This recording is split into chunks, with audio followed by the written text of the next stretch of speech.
कौन सा मजबूत है, 1000 परतों वाला कागज का जेल या 500 पाउंड का पत्थर का जेल? कागज की बनावट भले ही नरम और पतली हो, लेकिन 1000 परतें एक साथ मिलकर इसे लोहे की दीवार के समान मजबूत बना देती है। इसे हाथ से खोलना बिल्कुल भी संभव नहीं है। द जुआंग की पत्थर की जेल बेहद कठोर है, केवल बल के सहारे वह थक कर भी बाहर नहीं निकल सकता। होस्ट ने 2 उपकरण लाए, पत्थर, कैंची। कागज के खेल में पहले उपकरण चुनने का अधिकार दिया। इस राउंड में द जुआंग जीत गया। उसने कैंची चुनी। जानबूझकर ईंटें अवे के लिए छोड़ दी गयी। सोचा था कि कागज की जेल में ईंटें काम नहीं आएंगी, लेकिन उन्होंने देखा कि ईंटें काफी उपयोगी साबित हो रही हैं। जबकि द जुआंग उतना भाग्यशाली नहीं था। कैंची से पत्थर को रगड़ने पर केवल चिंगारियां निकल रही थी, कोई नुकसान नहीं हुआ।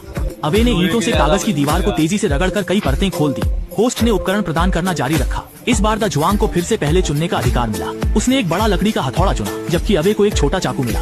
चाकू कागज की जेल को काटने के लिए उपयुक्त है। उसने कई परतें खोल दी, जबकि द जुआंग का लकड़ी का हथौड़ा बज रहा था और काटने से दर्द हो रहा था। यह मजबूत नहीं था। उसे टूटे हुए लकड़ी के टुकड़ों का उपयोग करके मारना पड़ा। कठोर पत्थर में एक दरार आ गई। द जुआंग देखने में साधारण कागज की जेल सोचने से कठिन है। दोनों को बस लगातार मारना है, लगातार मारना है। नए उपकरण अपने अपने जेलों में छिपे हुए हैं। होस्ट ने स्पष्ट रूप से स्थान बताया, लेकिन उन्हें निकालना न केवल समय लेता है बल्कि मेहनत भी।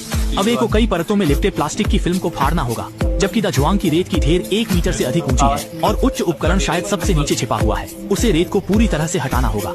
दोनों ने पूरी ताकत लगा दी, एक पल भी नहीं रुके। जितनी जल्दी वे उपकरण प्राप्त करेंगे उतनी जल्दी भाग सकेंगे। अवे ने सबसे पहले पैकेज खोला और नया उपकरण प्राप्त किया। यह चाकू थोड़ा भारी है, यह अच्छा काम करेगा। अवे ने दीवार पर एक नई परत खींची, जो यह दर्शाता है कि उसने 200 से अधिक परतें खोल दी हैं, जबकि द जुआंग ने अभी तक आधी रेत भी नहीं निकाली है। उसके हाथ और ताने का उपयोग करना मुश्किल हो रहा है। नीचे की रेत और भी कठिनाई से बाहर आ रही है। वह थोड़ी पागलपन में है। उसने पैरों से बक्से को लात मारी और गिरती हुई रेत चारों ओर दिखाई। अगर पहले ही पता चल जाता तो इतनी मेहनत नहीं करनी पड़ती। द जुआंग ने रेत के ढेर को बेताबी से खोदते हुए आखिरकार एक हथौड़ा ढूंढ लिया। बिना किसी रुकावट के उसने सीधे दीवार पर वार किया। पत्थर एक एक करके गिरने लगे। वह थक कर लाल हो गया, लेकिन हार मानने को तैयार नहीं था। यह तो पुरुषों के बीच की लड़ाई थी, लेकिन उपकरण कमजोर थे। जल्दी ही उसे रिटायर होना पड़ा। उसने केवल हैंडल का उपयोग करके मारना जारी रखा। अच्छी बात यह थी कि टूटे हुए पत्थरों का कोई सहारा नहीं था, इसलिए एक परत को तोड़ना बहुत आसान हो गया। अंदर का पत्थर बेकार हो गया। अवे की दीवार मोटी और मजबूत थी। जितनी अधिक उसने खोली उतनी ही अधिक परेशानी बढ़ती गई। बगल के फाइबर को कैसे साफ किया जाए? होस्ट ने नए उपकरण लाए।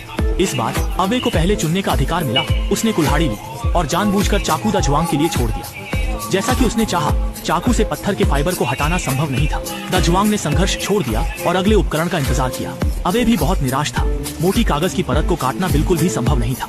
इस बार होस्ट ने नए उपकरण को एक बॉक्स में छिपा दिया। अवे का बॉक्स कंक्रीट का